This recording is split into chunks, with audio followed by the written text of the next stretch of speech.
Oh, I lost it. I lost it to the stove.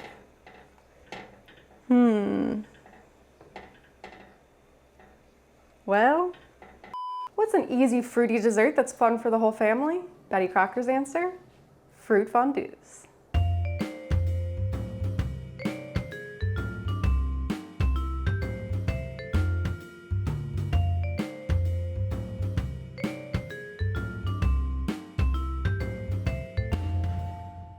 Fruit fondues is from section O, Fondues, card number 22.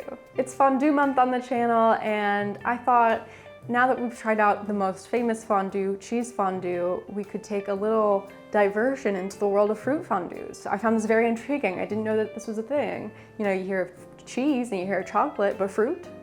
Who knew? And when I started to look at the card more carefully, I realized I think we're just making jam and we're gonna dip things into a hot jam, which quite frankly, I'm not mad about. So there's two recipes on the back of the card, one for a raspberry fondue and one for a blueberry-cinnamon fondue. We're gonna try both of those out today. And then I have a variety of dippers per Betty's recommendation. We are gonna do some angel food squares, some banana chunks, pineapple chunks, some toasted waffles, some strawberries. I think it's gonna be pretty good. So let's give it a try. All right, we're gonna start over at the stove and make our raspberry fondue. I feel like my original concept was fondue is that you made it in the fondue pot, but these recipe cards say to make it on the stove, and the fondue pot is really just there to keep it warm, which, hey, that sounds good to me. So we're at the stove, we're going to make some raspberry fondue, and to do that, it calls for 2 packages of frozen raspberries thawed. I forgot to take them out of the freezer, so they're not thawed completely, but they will be when you heat them up, right? Let's get the heat going on them and they'll thaw right up. That's my plan at least. Now, 12 ounces, 10 ounces. Maybe I won't do both packages completely. So I have about 4 too many ounces here.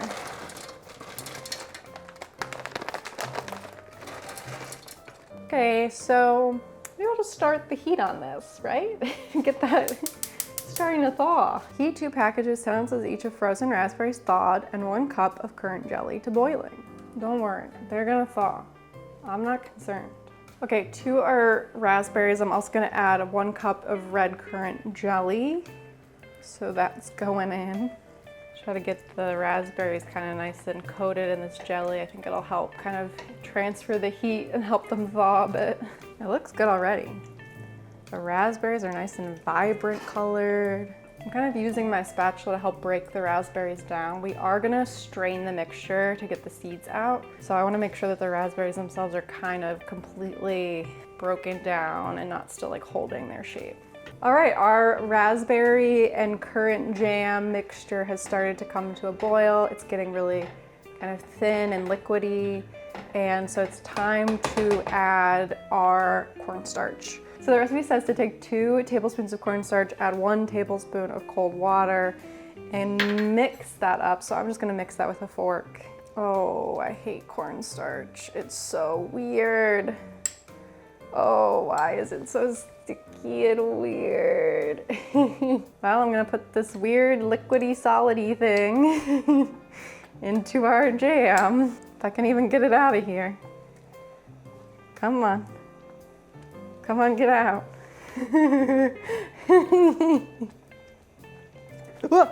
Oh, I lost it. I lost it to the stove.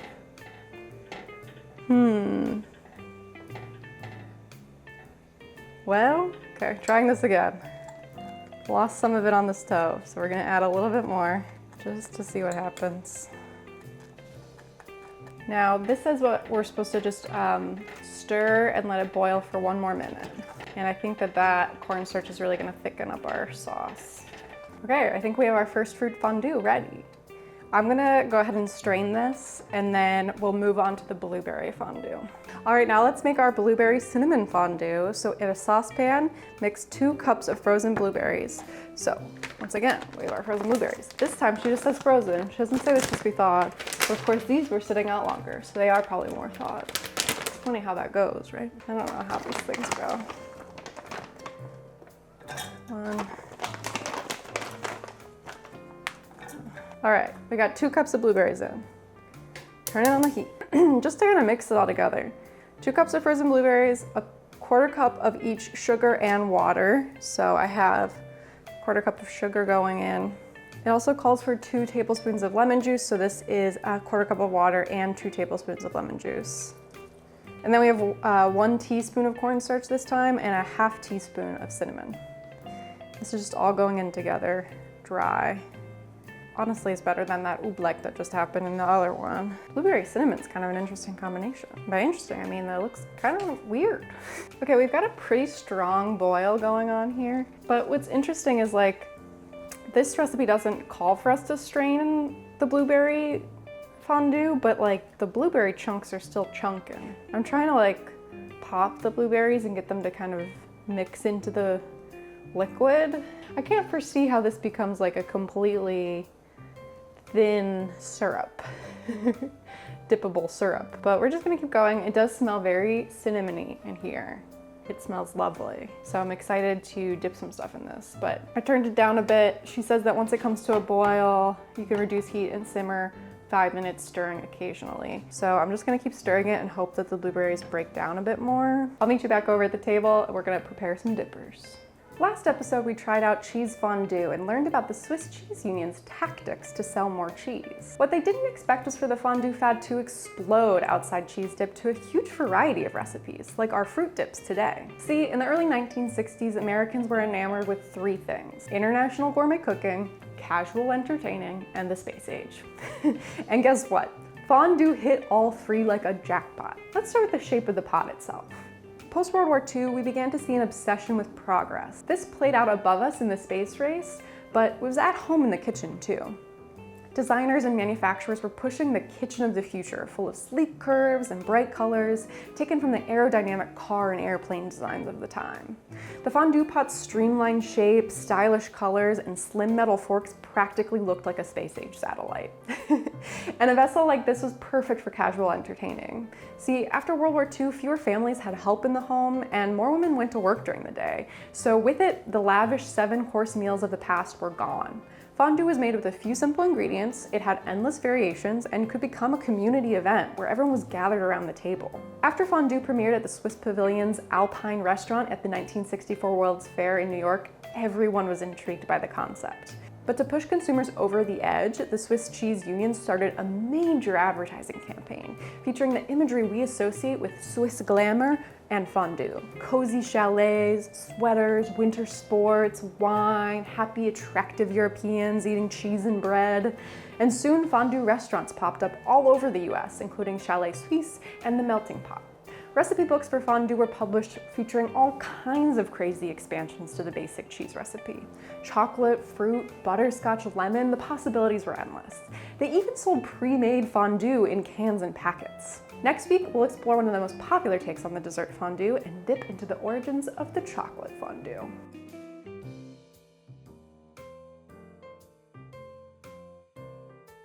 All right, welcome back to dipper prep already in progress here. I've got my kind of nice bowl with all of the dippers set up here. I've got some pineapple, I've got some strawberry, I've got some angel food cake. We have 2 more ideas Betty has given us: waffles and bananas. So I just have a couple of Eggo waffles here that I'm gonna go ahead and cut up into, I think, is there a way to cut this hexagon into like wedges? I think there is. It's a hexagon, right? 1, 2, 3. Oh, it's an octagon. Right? Chung, chung, chung, chung. To 4 to 8 slices. Cut it like that. Like that. That's only 3 slices. But you know, that's a nice little bite, right? So we'll just cut them up and we'll kind of stack them in here. I think these are gonna be really good. I don't know about the fruit on fruit situation. I don't really want to be dipping my fruit into fruit, but I could dip my waffles and my angel food cake into fruit. I'm cool with that. Last but not least, the banana's gonna go in the middle. Maybe like that, like an inch and a half. Okay, our dippers are ready. Our fondues are ready. Let's get the fondue pot set up, ready to go, and we'll start dipping our desserts. Do you want a fondue? Because I do. Let's get ready to taste these fruit fondues. I'm so excited. I lit my fondue guy. He keeping her warm. It always makes me nervous when I light the fondue. There's a little fire going under there. We love to see it. This in the fondue pot is the raspberry fondue, and then I put the blueberry fondue in my little mini crock pot. So cute, it's keeping it nice and warm. I gave up waiting for the blueberries to completely disintegrate, so as you'll see, there's still some whole blueberries in the mix. I think that'll be good, you know?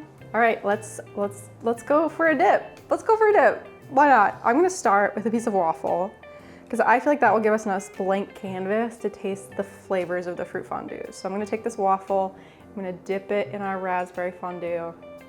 Oh, there's kind of a viscosity to this that I wasn't expecting. It's all that cornstarch. Am I gonna make a mess? Probably. Let's just put this in my mouth, I guess. I didn't really cut them thinking about how they needed to be one bite.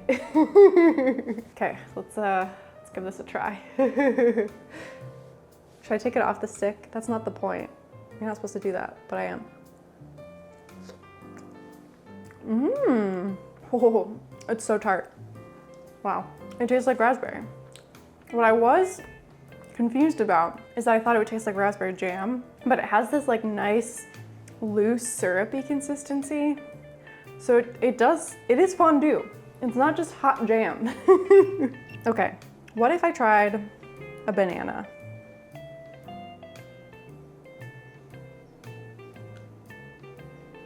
Pretty good, pretty good. Okay, what if I tried an angel food cake? This is so fun. I love fondue. We're swirling in a figure 8 motion. That's what I've been taught is appropriate fondue behavior. Yeah, that's pretty good. It's nice to have very sweet things because the fondue is so tart. The angel food cake is perfect for this. Okay, now I want to try the blueberry fondue. I guess I'll do another waffle. Oh, pretty good. Okay, I'm gonna have to shove this whole waffle in my mouth again, aren't I? Okay. I love that pop of cinnamon. The cinnamon is so unique and special. You don't really expect a lot of blueberry-cinnamon situations to happen. Okay, let me try a pineapple in the blueberry. Fruit on fruit, you know I'm confused by it. I think it'll be good.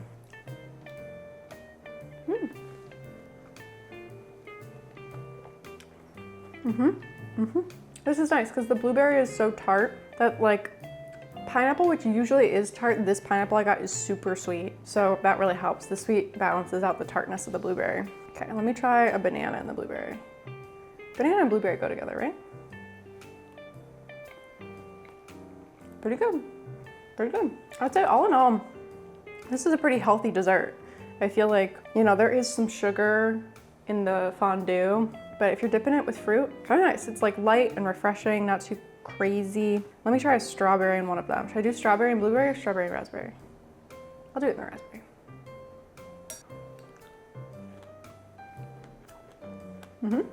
The strawberry's tart. It's not a very ripe strawberry. So tart on tart, not so good. Everything else though, pretty good, pretty good. This is so fun. I love fondue. Haha.